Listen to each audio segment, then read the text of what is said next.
I'm sure you've heard the news. Your Ridgeline just won't turn over. Before you panic, let's walk through some easy checks. You might be back on the road in no time. First, check your battery. This is the most common culprit. If your lights are dim, or you hear a clicking sound, your battery might be dead or too weak. Try jump-starting your truck. If that works, you'll probably need a new battery soon.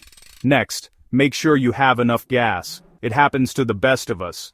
If your tank is empty, fill it up and try again. Check your key fob. If the battery inside is dead, your truck might not recognize it. Try using a backup key or replace the battery in your fob. Another reason could be the starter.